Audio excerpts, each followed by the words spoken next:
बिस्मिल्लाहिर्रहमानिर्रहीम, अस्सलाम वालेकुम and welcome to Stars academy 6 road campus Rawalpindi. Hybrid test session 2025 और अभी हम डिस्कस करेंगे TNT 5 इंग्लिश। चलते हैं अपने पहले MCQ की तरफ। फर्स्ट MCQ है, which option correctly identifies the order of verbs. Types हैं वर्ब्स की, आपको आइडेंटिफाई करना है। आपको पर्टिकुलरली वर्ब्स की जो टाइप्स हैं उसमें लिंकिंग, स्टेटिव, ट्रांजिटिव, इंट्रांजिटिव, इनको आइडेंटिफाई करना, खासकर लिंकिंग वर्ब्स को बहुत अच्छी तरह से आना चाहिए। इसके अलावा फाइनाइट, नॉन फाइनाइट वर्ब्स का पता होना चाहिए। मैं मेंशन इसलिए कर देता हूँ कि सारी चीज़ें मैं ऑब्वियसली इस डिस्कशन में मैं बता नहीं सकता हूँ, कुछ में जो पॉसिबल होता है मैं एक्सप्लेन कर देता हूँ, बट आपको पता होना चाहिए कि इस टॉपिक के अंदर से क्या क्या इंपॉर्टेंट है। तो इस इधर जो क्वेश्चन है इसमें हमें पूछा गया है, दो तीन है। पहले वाला ये वर्ब कौन सा है, ये वाला वर्ब कौन सा है और ये कौन सा है।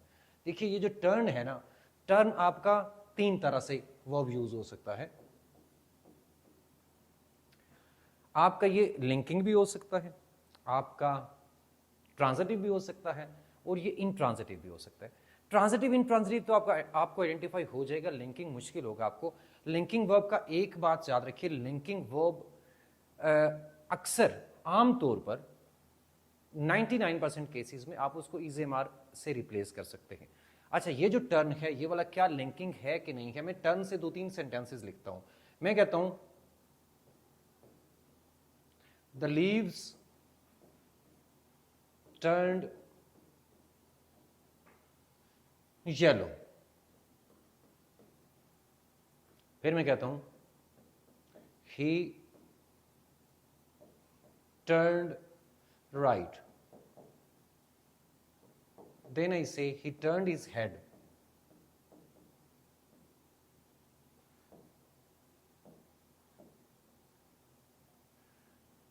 ये वाला जो टर्न है इसके साथ आपको ऑब्जेक्ट नजर आ रहा है, ये है आपका ट्रांजिटिव। ये जो टर्न है इसमें ऑब्जेक्ट नहीं है, ये राइट लेफ्ट ऑब्जेक्ट नहीं होता, ये तो एडवर्ब है, तो ये आपका है इंट्रांजिटिव। ये जो है आपका, ये टर्न मुड़ने के लिए इस्तेमाल नहीं हुआ। याद रखिए जब भी टर्न इस्तेमाल होता है चेंज होने के सेंस में, this is equal to change, तो जब भी चेंज के मीनिंग में इस्तेमाल होगा टर्न तो वो लिंकिंग होगा। तो यहां पे भी इसी तरह से इस्तेमाल हुआ है। ही टर्न का मतलब है ही बिकेम 60 दिस ईयर, तो ये वाला आपका होगा लिंकिंग, फर्स्ट वाला। अब जो सेकेंड है, some will just still doubt. Feelings जितनी तरह की भी होती है, मेंटल स्टेट्स जितनी तरह की भी होती हैं, सारी की सारी स्टेटिव होती हैं, स्टेटिव वर्ब्स। अब आप फॉर एग्जांपल आप माइंड की जितनी स्टेट्स होती हैं ऑब्वियसली वो स्टेटिव ही होती हैं। आप डाउट कहते हैं या आप बिलीव कहते हैं, आप नो कहते हैं, नो है, अंडरस्टैंड है, बिलीव है, डाउट है, थिंक है। जब आई थिंक आप ओपिनियन के सेंस में यूज करेंगे तब फील है, ये सारे के सारे आपके स्टेटिव होते हैं। तो यहाँ पे डाउट जो है वो स्टेटिव वर्ब है। और अ फेंट light appeared through the mist, ये आपका इंट्रांजिटिव है, अपीयर होना। अपीयर के सेंस में यहाँ पे यूज हुआ है। तो अब ये क्या बना, लिंकिंग, स्टेटिव एंड इंट्रांजिटिव। तो अल्फा आपका करेक्ट ऑप्शन होगा। अपीयर आपका लिंकिंग भी हो सकता है। कैसे हो सकता है, he appears confident for example, seem के सेंस में जब हम इस्तेमाल करते हैं तब अपीयर आपका लिंकिंग होता है। नेक्स्ट चलते हैं, the committee proclaimed him guilty. अब ये क्वेश्चन है, ट्रांजिटिव वर्ब की टाइप्स होती है मोनो, डाई और कॉम्प्लेक्स ट्रांजिटिव। उसको आइडेंटिफाई करने के दो तरीके मैं आपको बताता हूँ, दो ट्रिक्स हैं। आप उसमें से कोई एक भी जो आपको समझ आती है वो अप्लाई करेंगे तो वो सही हो जाएगी। अब मोनो ट्रांजिटिव होता है, बेसिकली मोनो होता है कब, मोनो ट्रांजिटिव का मतलब है वन ऑब्जेक्ट। एक ऑब्जेक्ट जब भी होता है तो वो डायरेक्ट ही होता है, एक बात।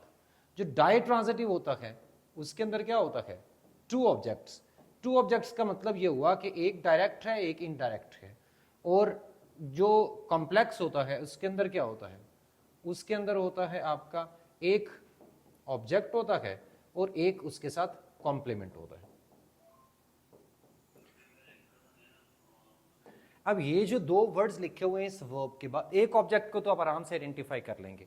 अब इसके बाद ये दो वर्ड्स लिखे हुए हैं जहां पे the committee proclaimed him guilty, ये जो दो वर्ड्स हैं इसमें से या तो ये दोनों ऑब्जेक्ट्स होंगे या ये एक ऑब्जेक्ट होगा और एक ऑब्जेक्ट कॉम्प्लीमेंट होगा। तो आपको ये आइडेंटिफाई करना है कि क्या ये ऑब्जेक्ट्स हैं या ऑब्जेक्ट और ऑब्जेक्ट कॉम्प्लीमेंट। अगर आपको ये आइडेंटिफिकेशन आती है तो फिर आपके लिए फिर आप आसानी से बता सकते हैं कॉम्प्लेक्स है डाइट्रांजिटिव है। अगर तो ये दो ऑब्जेक्ट्स हैं, टू ऑब्जेक्ट्स मीन डाइट्रांजिटिव, एक ऑब्जेक्ट है एक कॉम्प्लीमेंट है, तो फिर क्या होगा कॉम्प्लेक्स ट्रांजिटिव। कैसे पता चलेगा? अगर टू ऑब्जेक्ट्स हैं तो पहली चीज, दो तरीके बताता हूं आपको। अगर दो ऑब्जेक्ट्स हैं तो नंबर वन पहली चीज ये है कि आप इनकी जगह एक दूसरे से चेंज कर सकते हैं, इनका ऑर्डर चेंज हो सकता है, ऑर्डर कैन बी चेंज्ड। इनका ऑर्डर चेंज करके देखिए, अगर ऑर्डर चेंज होके सेंटेंस मीनिंगफुल बनता है तो वो आपके दोनों ऑब्जेक्ट्स हैं। अगर ऑर्डर चेंज होके मीनिंगफुल नहीं बनता तो वो एक ऑब्जेक्ट है, दूसरा उसका क्या हो जाएगा, कॉम्प्लीमेंट हो जाएगा। और दूसरी बात यह है, two objects means two passive voice, दो पैसिव्स। तो अब हम ये दोनों यहां पे लगा के देखते हैं। अगर हम इसको the committee proclaimed him guilty, the committee proclaimed guilty to him, हम नहीं कर सकते, तो इसका मतलब हम इनका ऑर्डर चेंज नहीं कर सकते। अब इसको पैसिव वॉइस बना के देखते हैं। मैं यहां से शुरू करता हूं, he was proclaimed guilty by the committee बन जाएगा। यहां से अगर मैं शुरू करूंगा गिल्टी वॉज प्रोक्लेम्ड नहीं बनेगा। तो गिल्टी ना तो इसका ऑर्डर आप चेंज कर सकते हैं ना आप इसके साथ पैसिव वॉइस बना सकते हैं। तो दैट मीन्स ये जो गिल्टी है ये आपका क्या हुआ, ऑब्जेक्ट कॉम्प्लीमेंट हुआ। तो जब ये ऑब्जेक्ट कॉम्प्लीमेंट है तो ये क्या बनेगा, this is complex transitive. Proclaim है, अनाउंस है, कॉल है, कंसीडर है, इन सारे वर्ब्स के साथ नेम है, चूज है, इलेक्ट है, सेलेक्ट है, इन सारे वर्ब्स के साथ आमतौर पर हम आगे क्या लगाते हैं, एक ऑब्जेक्ट होता है और आगे ऑब्जेक्ट कॉम्प्लीमेंट होता है। अच्छा, अगर दो ऑब्जेक्ट्स हों तो ये वाली दो, में एक एग्जांपल से आपको ये बता देता हूं कि कैसे होगा। फॉर एग्जांपल मैं कहता हूं he gave me a book, एक सिंपल सेंटेंस लिखते हैं। अब ये दो जो हैं, दो वर्ड्स हैं, एक मी है, बुक है। अब इसका ऑर्डर चेंज करिए, he gave a book to me हो जाएगा। इसका और उसका एक ही मतलब है। दो पैसिव वॉइस भी बन जाएंगे। I was given a book by him, यहां से शुरू करके भी बन सकता है। A book was given to me by him, इस तरह से बन सकता है। तो दो पैसिव भी बन रहे हैं, ऑर्डर भी चेंज हो सकता है। इसका मतलब है दोनों आपके क्या हैं, ऑब्जेक्ट्स हैं। और ये आपका ये वर्ब जो होगा आपका डाई ट्रांजिटिव होगा। अब अगली बात ये भी पता होनी चाहिए डायरेक्ट कौन सा है, इनडायरेक्ट कौन सा है। तो डायरेक्ट ऑब्जेक्ट इन दो में एक इसके भी दो तरीके बता देता हूं। सिंपल बात एक है, एक तो ये है कि आप जो चीज होगी वो आपकी होती है डायरेक्ट ऑब्जेक्ट, जो बंदे के लिए इस्तेमाल होता है, नाउन है, ये प्रोनाउन है, वो आमतौर पर वो, बल्कि हमेशा, आमतौर पर नहीं हमेशा, वो क्या होता है, वो इनडायरेक्ट होता है। पर्सन इनडायरेक्ट और थिंग जो होती है वो डायरेक्ट ऑब्जेक्ट होता है। दूसरी बात, दूसरी ये है कि आप इसको रिप्लेस करेंगे ना, इस इनडायरेक्ट ऑब्जेक्ट को हम प्रेपोजिशन के साथ लिख सकते हैं, इसको नहीं लिख सकते। डायरेक्ट ऑब्जेक्ट हमेशा वर्ब के बाद आएगा, प्रेपोजिशन के साथ नहीं आ सकता। प्रेपोजिशन के साथ लगाएंगे तो प्रेपोजिशन का बन जाएगा ना उस तरह से। तो he gave a book to me यूं हो सकता है, ठीक है। तो जो प्रेपोजिशन के साथ आ सकता है वो आपका इनडायरेक्ट ऑब्जेक्ट होता है, ठीक। और तीसरा तरीका भी है, वैसे आप रिमूव करके देखें, जो रिमूव हो जाता है वो इनडायरेक्ट है, जो रिमूव नहीं हो सकता वो डायरेक्ट है। खैर आगे चलते sorry, choose the correct sentence. अब ये वाला एमसीक्यू है कि आपको ये आइडेंटिफाई, ये पता होना चाहिए किस वर्ब के बाद हम जेरेंड लगाते हैं, किस वर्ब के बाद हम इन्फिनेटिव लगाते हैं। अब यहां पे कुछ वर्ब्स दिए हुए हैं, सजेस्ट, उसके बाद रेफ्यूज, उसके बाद इंजॉय, उसके बाद कंसिडर। आमतौर पर एक छोटी सी ट्रिक है, मैं आपको वो समझा देता हूं और उसके बाद हम इसके एमसीक्यूज करते हैं। आमतौर पर ये है, अब basically there are 3-4 categories of verbs. इस तरह से हम देखें इसके अकॉर्डिंग के जेरेंड लगाना है या इन्फिनेटिव लगाना है। तो कुछ ऐसे होते हैं जो आपको समझने हैं, आपको 2-3 तरह के समझने हैं। एक तो स्ट्रिक्टली जिनके बाद सिर्फ और सिर्फ हम जेरेंड लगा सकते हैं, वो वाले वर्ब्स कौन कौन से हैं। फिर जिनके बाद सिर्फ और सिर्फ only that can be followed only by infinitive, वो आपको पता होना चाहिए कि इन्फिनेटिव किसके बाद लगता है, स्ट्रिक्टली इन्फिनेटिव ही लगेगा, जेरेंड नहीं लग सकता। दूसरी, ये दूसरी लिस्ट, 2 लिस्ट आपको याद रखनी है। और एक आपको ये भी याद रखना है कुछ ऐसे फ्रेजल वर्ब्स हैं जिनके एंड पे टू आता है लेकिन उनके बाद भी जेरेंड लग रहा होता है। तो ये मैं आपको लिस्ट भी सारी दिखाऊंगा, लेकिन मैं उससे पहले मैं आपको एक छोटी सी ट्रिक समझा दूं जिससे आपके 90 to 95% आपका जेरेंड इन्फिनिटिव वाला चॉइस आपको समझ आ जाएगी, आपको क्रेम नहीं करना पड़ेगा। देखिए, जो हम लगाते हैं इन्फिनिटिव हम कब लगाते हैं? इन्फिनिटिव हम उस वक्त लगाते हैं जब हम किसी फ्यूचर की बात कर रहे हो। यानी किसके फ्यूचर की बात कर रहे हैं? जैसे मैंने रिफ्यूज किया, ये एक्सेप्ट, रिफ्यूज टू एक्सेप्ट, इन दो का आपको टाइम का देखना है कि इन दो में से कौन सा पहले है कौन सा बाद में है। इधर आपने सजेस्ट किया, सजेस्ट को छोड़ दे, इंजॉय, सजेस्ट, कंसीडर, ये तीन जरा किसी और कैटेगरी में आते हैं, इसका बताता हूं आपको। अब रिफ्यूज का आप देखिए, मैं यहां पे दो और एग्जांपल लिखता हूं फिर आपको समझ आएगी। He decided, अब यहां पे हम लगाएंगे टू गो अब्रॉड। क्यों? जब भी हम डिसाइड करते हैं, जब उसने डिसाइड किया तो जाना अभी बाकी था, ये फ्यूचर में था। ये चीज डिसाइड के फ्यूचर में है, डिसाइड के बाद होनी है।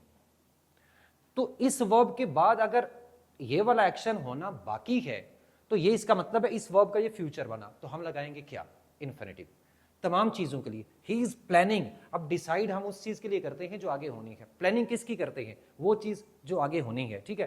तो डिसाइड करेंगे, प्लान करेंगे, intend, I intend to do this, intention उसकी चीज की होती है जो आगे होनी है। Hope, I hope to do, hope के बाद भी क्या आएगा? इन्फिनिटिव। क्यों? होप फ्यूचर के लिए होती है, पास्ट के लिए नहीं होती।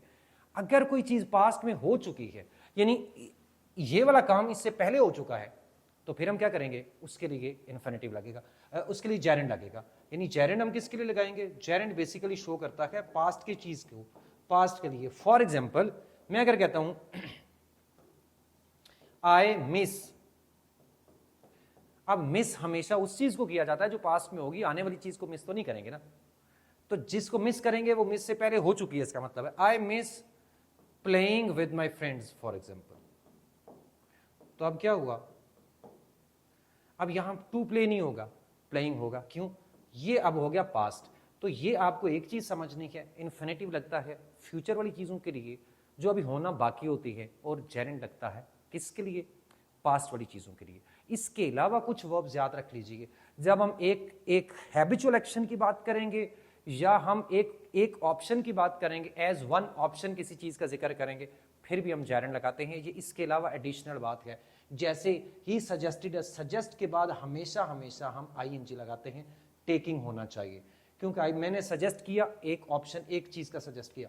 रेफ्यूज के बाद ऑब्वियसली टू एक्सेप्ट लगता है। इंजॉय के बाद भी हमेशा हम जेरेंड लगाते हैं। डांसिंग होगा, कंसीडर के बाद भी मूविंग होगा। सजेस्ट, इंजॉय, कंसीडर, तीनों के बाद हम जेरेंड लगाते हैं। ठीक हो गया? अच्छा, अब हम आगे चलते हैं। रेफ्यूज और डिनाई, ये देखिए, ये लिस्ट है आपके पास। एडमिट है, अवॉइड है, कंसीडर, डिले, डिनाई, डिसलाइक, ये सारी की सारी लिस्ट यहां तक आपको याद रखनी है कि इस सब के बाद हम, और ये बहुत इंपॉर्टेंट जो है सारे के सारे वो वर्ब्स लिखे हुए हैं, इसके बाहर से शायद ही कभी कोई एमसीक्यू बने, इन्हीं का आएगा अगर कोई बनाता है तो। ठीक है, रेजिस्ट है, रिकॉल है, क्विट है, रिस्क है। अच्छा, इसके बाद ये जो नेक्स्ट वाला यहां से आगे शुरू हो रही है, फ्रेजल वर्ब्स हैं। अब इन सब के बाद आपका आता है जेरेंड। बेसिकली ये होता है कि प्रेपोजिशन जब भी लगती है तो प्रेपोजिशन के बाद हमेशा हम लगाते हैं जेरेंड। अब जब फॉर या ऑफ होगा तो हमें मसला नहीं होगा, हमें पता है कि इसके बाद आईएनजी लगता है। समटाइम्स ऐसे होता है टू लगा होता है, हमें लगता है टू के बाद तो फर्स्ट फॉर्म आती है हमेशा, लेकिन ऐसा नहीं होता। टू अगर फ्रेजल वर्ब का हिस्सा है तो उसके बाद आईएनजी फॉर्म आएगी। ये सारे के सारे फ्रेजल वर्ब देख लीजिए। He is accustomed to drinking, for example. He is committed to educating the deprived children, for example. He is committed to, मतलब committed to, ये टू वाला अगले वाले टू एजुकेट नहीं है, committed to, ये टू इसके साथ है, तो आगे जो भी लगेगा वो क्या लगेगा? ये preposition है, इसके बाद लगेगा gerund। opposed to, he opposed to taking part in election, for example। ठीक, be used to या get used to जब भी हम लगाएंगे, वैसे used to के बाद आपका आता है infinitive, लेकिन गेट यूज टू या बी यूज टू जब भी लगेगा उसके बाद हम जेरेंड लगाएंगे। For example, I am used to getting up early. ठीक है, या I have got used to getting up early. तो गेट यूज टू या बी यूज टू, इस बी का मतलब है is am are was were used to, उसके बाद आईएनजी फॉर्म लगाते हैं। तो ये सारे के सारे आपको देखने हैं, ये लिस्ट आपको याद रखनी है, ये सारे फ्रेजल वर्ब्स इंपॉर्टेंट है। आगे चलते हैं, ये सारी लिस्ट है, इन सब के बाद हम लगाते हैं इन्फिनिटिव। ये भी इंपॉर्टेंट जो हैं सारे के सारे वो लिखे हुए हैं, तो मैं साइड पे हो रहा हूँ, इसका स्क्रीनशॉट आप ले सकते हैं, और बल्कि मैं दूसरी स्लाइड भी दिखाता हूँ आपको, उसका भी स्क्रीनशॉट ले सकते हैं आप लोग, ताकि आप इसको याद रख सकें।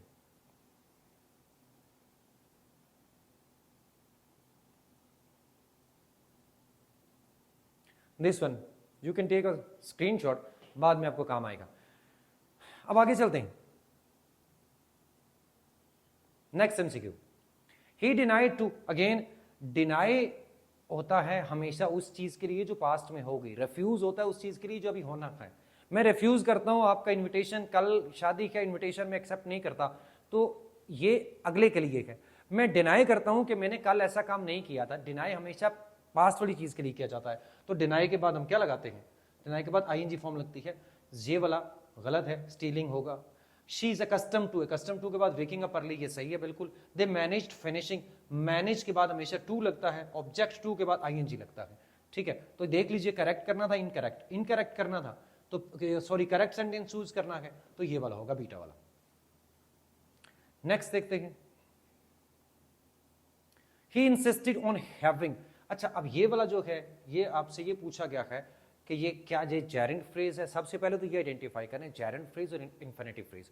अच्छा, आपका सिलेबस में शामिल है कि जेरेंट और जेरेंट फ्रेज या इन्फिनिटिव फ्रेज के फंक्शंस क्या क्या हैं, पार्टिसिपल फ्रेज के, जेरेंट फ्रेज के डिफरेंट फंक्शंस क्या हैं। कभी वो सब्जेक्ट के तौर पर यूज होते हैं, कभी ऑब्जेक्ट के तौर पर, कभी ऑब्जेक्ट ऑफ प्रेपोजिशन होता है, कभी कॉम्प्लीमेंट होता है। तो आपको Geraint phrase, infinitive phrase, participle phrase के सारे फंक्शंस पता होने चाहिए और उसको आइडेंटिफाई करना आना चाहिए। He insisted on having, अब ये वाला सबसे पहली बात यह है कि आपको ये तो पता होगी ये है क्या, ये जेरेंट है या इन्फिनिटिव है। आमतौर पर हैविंग प्लस थर्ड फॉर्म जो होती है वो सॉरी जेरेंट है या पार्टिसिपल है। आमतौर पर having plus third form participle होता है, लेकिन उसके लिए कंडीशन ये है हैविंग प्लस थर्ड फॉर्म जब किसी को आपको एडजेक्टिव के तौर पर यूज कर रहे हो फिर होता है आपका। ये आपका सबसे पहली बात यह है कि ये आपका जेरेंट है, आपका पार्टिसिपल नहीं है। अब देखिए, ये प्रेपोजिशन के बाद लगा, यहां से आइडेंटिफाई कर ले, प्रेपोजिशन के बाद कभी पार्टिसिपल आ ही नहीं सकता, हमेशा हमेशा क्या आएगा, जेरेंट आएगा। सो ही इंसिस्टेड ऑन हैविंग, और ये प्रेपोजिशन का ऑब्जेक्ट है, ऑब्जेक्ट ऑफ प्रेपोजिशन, और ये है कौन सी फ्रेज, ये है जेरेंट फ्रेज। इसको एक्चुअली हम कहते हैं परफेक्ट जेरेंट, और ये परफेक्ट जेरेंट है तो कौन सा वाला बनेगा, gerund phrase as object of the verb, object of verb नहीं है, ऑब्जेक्ट ऑफ द प्रेपोजिशन। बीटा ऑप्शन आपका करेक्ट है। Next, she got her brother admitted. अब ये है कॉजेटिव वर्ब्स। कॉजेटिव के लिए मैं जल्दी से यहाँ पे लिख देता हूँ आपको कॉजेटिव में क्या करना है। कॉजेटिव में जब भी आपका एक एक्टिव वॉइस के स्ट्रक्चर्स होते हैं, एक पैसिव वॉइस के होते हैं। एक्टिव वॉइस के लिए 2-3 याद रख लें, जब भी मेक होगा या हैव होगा या लेट होगा, मेक हैव लेट के बाद जब भी डूअर आता है तो हम बेयर इन्फिनिटिव लगाते हैं, एक चीज। दूसरी बात क्या है, नंबर 1। नंबर 2, अगर आपका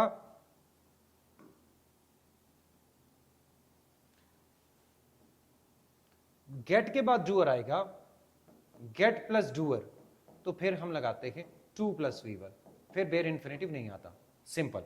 और हेल्प के बाद अगर हम लगाते हैं डूअर तो फिर दोनों आ सकते हैं, तो ये आपका 2 + V1 भी आ सकता है और सिर्फ V1 यानी बेयर इन्फिनिटिव भी आ सकता है। तो सिंपल ये पॉजिटिव आपके एक्टिव वॉइस सारे के हो गए।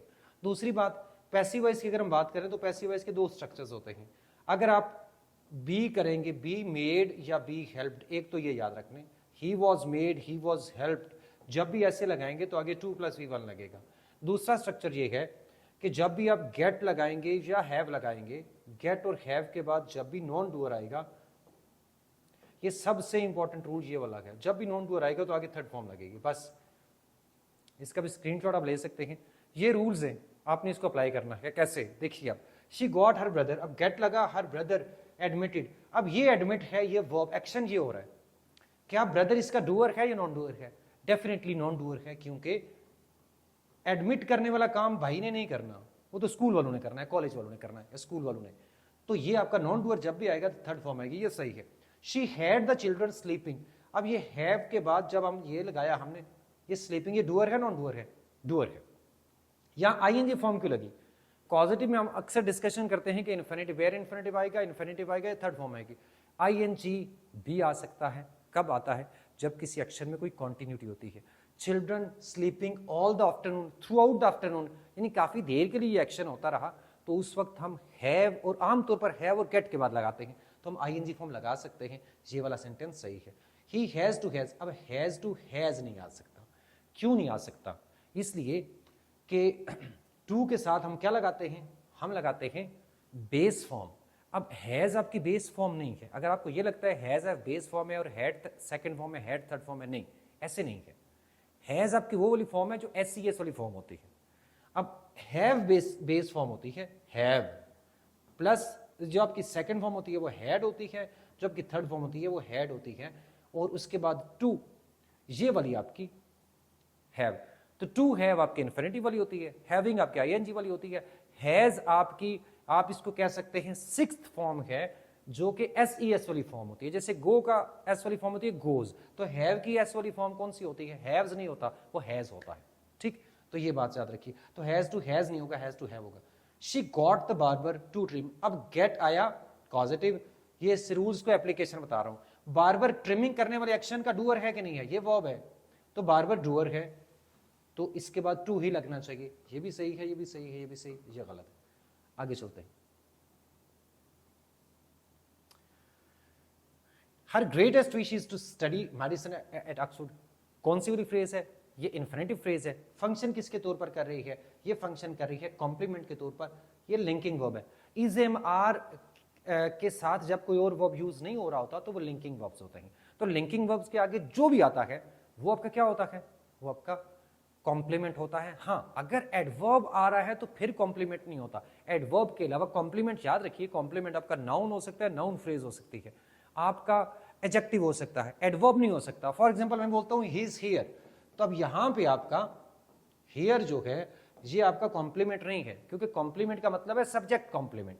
सब्जेक्ट कॉम्प्लीमेंट का मतलब है जो सब्जेक्ट के बारे में कुछ बता रहा है आपको, सब्जेक्ट के मीनिंग को कंप्लीट करता है। हियर आपको उस तरह से सब्जेक्ट को, एडवर्ब नाउन को तो मॉडिफाई कर ही नहीं सकता किसी तरह से ना, उसके बारे में कोई इन्फॉर्मेशन इस तरह से नहीं दे सकता, तो ये आपका कॉम्प्लीमेंट नहीं होता। इसके अलावा कुछ भी लिखेंगे इसे मार के बाद, जो भी इधर आएगा एडवर्ब्स के अलावा, वो आपका क्या होता है? कॉम्प्लीमेंट होता है, याद रखिए। तो अब यहां पे भी ये जो फ्रेज है ये आपकी कॉम्प्लीमेंट के तौर पर फंक्शन कर रही है। तो देख लीजिए कौन सा वाला ऑप्शन है, ये वाला। ये बहुत सारी चीजें आपको तब समझ आएंगी जो मैं आपको बता रहा हूं, लाइक वो ट्रिकी चीजें हैं, वो आपको तब समझ आती हैं जब आपको कुछ ना कुछ बेसिक कॉन्सेप्ट्स आपको होते हैं। तो आगे चलते हैं। एक और तरीका भी इन बातों को समझने का, लेकिन चले आगे आगे चलते हैं।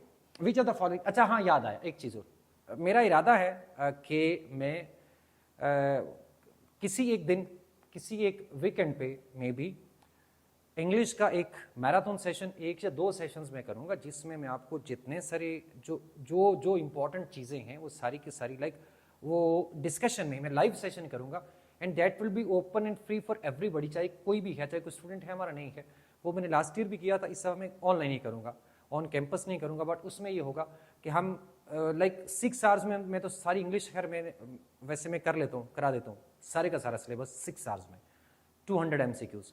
लेकिन इस दफा मैं देखूंगा उसको हम शायद हम 2 सेशंस में डिवाइड कर लें, 100 MCQs, 100 MCQs, और उसमें सारे के सारे जितने सारे A to Z, जितने सारे रूल्स है, सारे के सारे इंपॉर्टेंट जो है कॉन्सेप्ट्स जितने भी हैं वो हम कर लें। मैं देखूंगा, मैं कोशिश करूंगा कि मैं आपका लाइक वो बेहतर हमारे लिए ये होगा कि हम नम्स के बाद करें, अराउंड नम्स से अगले वाला जो भी आपका वीकेंड आ रहा होगा उस पर करेंगे इंशाल्लाह। तो ये देखते हैं, which of the following sentences is incorrect? He would rather die than beg. Would rather के बाद आपका बेयर इन्फिनिटिव ही आता है, और ये भी सही है, ये भी सही। हाँ, वुड रादर के बाद दो चीजें होती है, बेसिकली होता है वुड रादर, यानी would rather plus bare infinitive. आमतौर पर हम यही लगाते हैं जैसे यहां पे लगा हुआ है, लेकिन एक और तरह से भी इस्तेमाल होता है वुड रादर। अगर आपका वुड रादर के बाद सेकंड सब्जेक्ट आ रहा हो, would rather plus subject, subject to समझ लें, तो फिर हम क्या लगाते हैं? फिर हम सेकंड फॉर्म लगाते हैं। फॉर एग्जाम्पल लिखता हूं, आई वुड रादर लीव, मुझे ये लिखना चाहिए।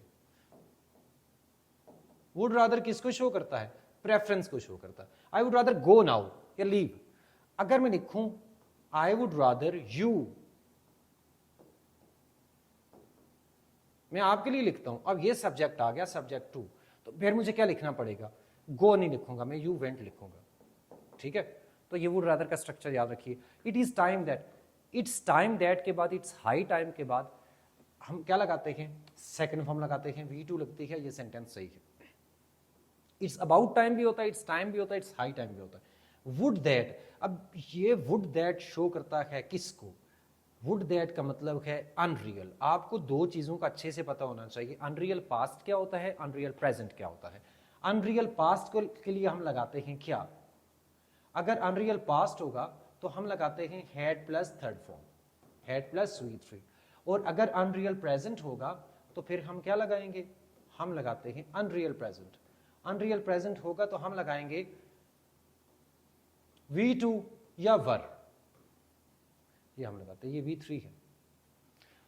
अनरियल प्रेजेंट के लिए V2 या हम वर लगाते हैं, और अनरियल पास्ट के लिए हैड प्लस थर्ड फॉर्म लगाते हैं। ये आपको पता होना चाहिए। आपको आइडेंटिफाई करना भी आना चाहिए। आइडेंटिफाई कैसे? कुछ वर्ड्स होते हैं जो अनरियल को शो करते हैं। ये जैसे वुड दैट एक ऐसा वर्ड है, वुड दैट के साथ जो भी हम बात करते हैं वो अनरियल ही होती है। काश ऐसा हुआ होता, काश ऐसा हो रहा होता, तो हम ऐसे लगाते हैं। ठीक है, तो इसी तरह से कुछ और वर्ड्स भी होते हैं। वुड दैट होता है जो बहुत कॉमन है, आई विश होता है, वुड दैट होता है, इफ होता है, इफ ओनली होता है, इमेजिन भी होता है, इमेजिन, या सपोज भी हो सकता है। ये सारे वर्ड याद रख लें। इसके अलावा और क्या होता है? इट्स हाई टाइम दैट, ये भी लिखा हुआ है यहां पे। इसके अलावा वुड रादर भी हम यूज करते हैं। ये सारे के सारे किसको शो करते हैं? एज इफ, एज दो भी होता है। अब ये सारे के सारे वर्ड शो करते हैं किसको? अनरियल को। अब अनरियल, आपने अनरियल जब आइडेंटिफाई कर लिया यहां से, आपको अगली चीज देखनी है, ये पास्ट है या प्रेजेंट है। अब यहां पे दिया हुआ नाउ, तो इसका मतलब है अनरियल, ये बना प्रेजेंट। तो अनरियल प्रेजेंट जब भी आएगा तो हम V2 लगाएंगे या वर लगाएंगे। तो शी हैड भी नहीं होना चाहिए, यहां पे शी वर होना चाहिए। I had better, had better के बाद भी बेयर इन्फिनेटिव लगता है, ये वाला सेंटेंस सही है। तो आपका आंसर कौन सा हुआ? ये वाला। हमें इनकरेक्ट सेंटेंस ढूंढना था। नेक्स्ट देखते हैं। I wish I dashed my breakfast, last MCQ है आपका। आई विश, अब देखिए आई विश भी किसको शो करता है? अभी आपको बताया था, आई विश का मतलब हुआ अनरियल। आप इसी तरह से इसको अटेम्प्ट करिए। इफ और इफ ओनली भी होता है। इफ के साथ भी आई विश, जब भी हम इफ के साथ भी इवन अगर हम पास्ट या प्रेजेंट की बात करें तो वो हमेशा अनरियल होगी। फ्यूचर रियल हो सकता है इफ के साथ, प्रेजेंट या पास्ट नहीं हो सकता, याद रखिए। अच्छा, आई विश आप लगा कर देख लें, इफ के साथ प्रेजेंट या पास्ट का कोई रियल सेंटेंस मुझे बना के दें, आपसे नहीं बनेगा, बन ही नहीं सकता। आई विश हो गया अनरियल, ये क्या हो गया? ये हो गया पास्ट। हमेशा जब भी इन वर्ड्स में से I wish, would that, if only, I, आप हमेशा फौरन ये ढूंढें कौन सा वर्ड आपको टाइम का क्लू दे रहा है। लाइक नाउ आ सकता है, देन आ सकता है, अगो आ सकता है, यस्टरडे आ सकता है, टुडे आ सकता है। आपको टाइम ढूंढ रहे हैं, लास्ट ईयर। तो ये अनरियल हुआ, ये हो गया पास्ट। अब हम जब अनरियल पास्ट आता है तो हम लगाते हैं हैड प्लस थर्ड फॉर्म, तो ये वाला आएगा had, had. So that's all. ये था आपका TNT 5 इंग्लिश। और नेक्स्ट टेस्ट में इंशाल्लाह TNT 6 में मिलेंगे, और उसमें है punctuation. Thank you so much.